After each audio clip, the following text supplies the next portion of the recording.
Buenos días, mi nombre es Roberto Laver. Es un privilegio para mí poder compartir este momento con ustedes.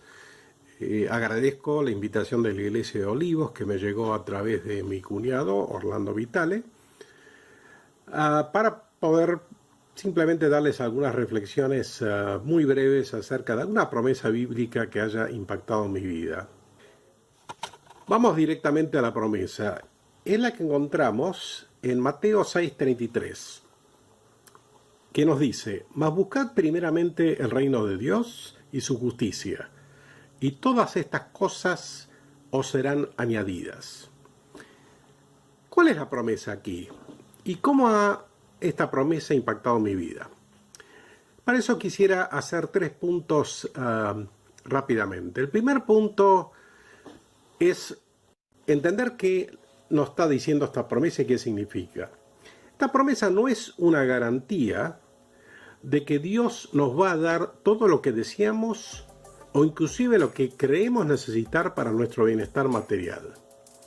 Sabemos que hay cristianos que padecen y han padecido en la historia pobreza extrema, hambre, falta de vivienda, etc. Hoy mismo muchos creyentes están deprivados y viven deprivados de lo que pareciera que Jesús aquí está prometiendo.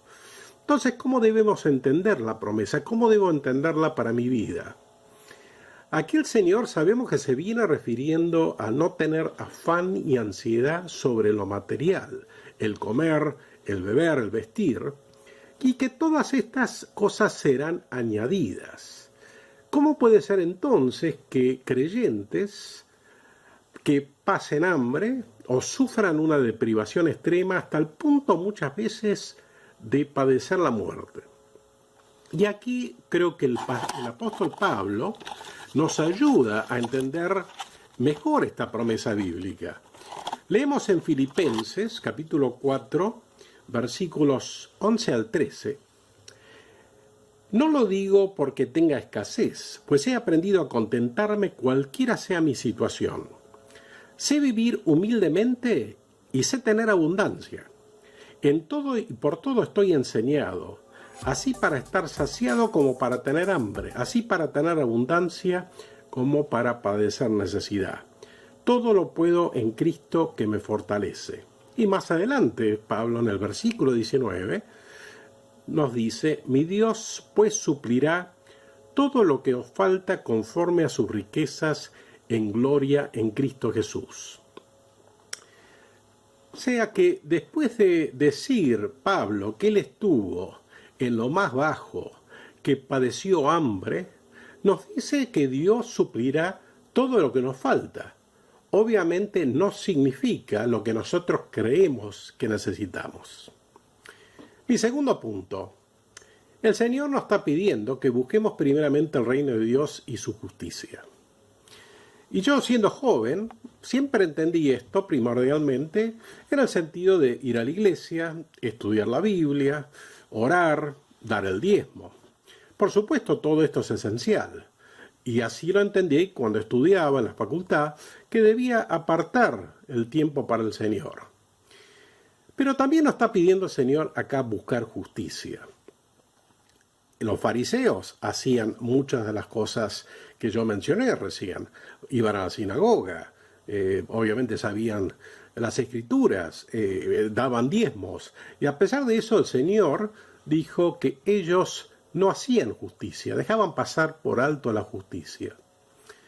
Y en mi vida personal he tenido situaciones muy difíciles en el lugar de trabajo, donde para preservar mi comodidad material hubiera sido mucho más fácil silenciar ante la injusticia, ante una falta de integridad. Para mí fue no dejar pasar decisiones no éticas de mi jefe de entonces, estamos hablando unos cuantos años atrás, decisiones que perjudicaban a mi grupo de trabajo. O en otro caso, oponerme a un proyecto que se hacía solamente por las cuestiones políticas. Esto no me trajo ninguna seguridad o ninguna comodidad. No me encontraba comiendo y bebiendo alegremente. Pero en estos casos sentí que la promesa se cumplía, en tanto que el Señor quitó la ansiedad por el bienestar material, el peligro de perder una posición e inclusive mi seguridad física. Yo no sabía qué podía pasar después de tomar esas decisiones. En ese momento uno sentía que se venía el mundo abajo, pero el Señor las utilizó para testimonio en honra de Él. Utilizó situaciones de necesidad, situaciones de alguna forma carencias, para poder honrarlo a Él. Y tuve la ocasión ahí de orar con un compañero de trabajo que había sufrido problemas psíquicos a raíz de lo que estaba pasando.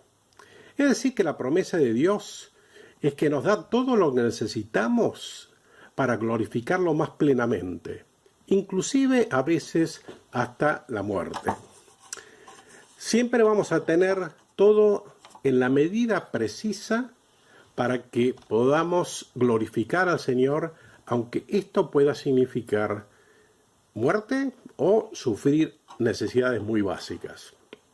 Y tercero, por último, si Dios nos bendice materialmente, ¿cómo interpretamos esta promesa?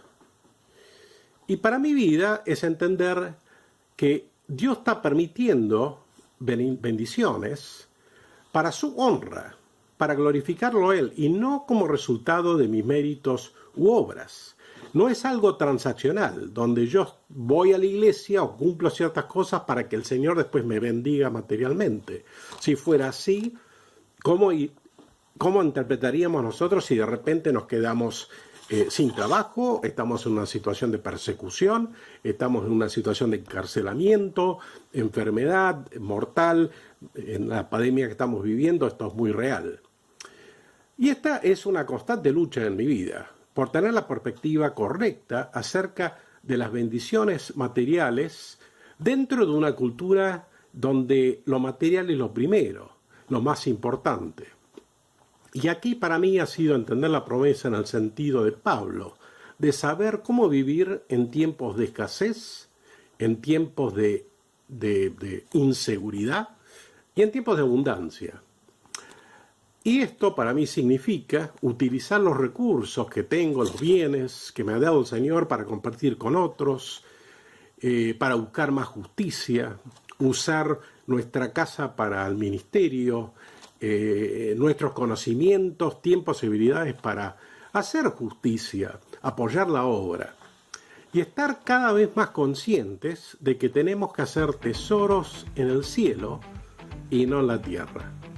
Muchas gracias.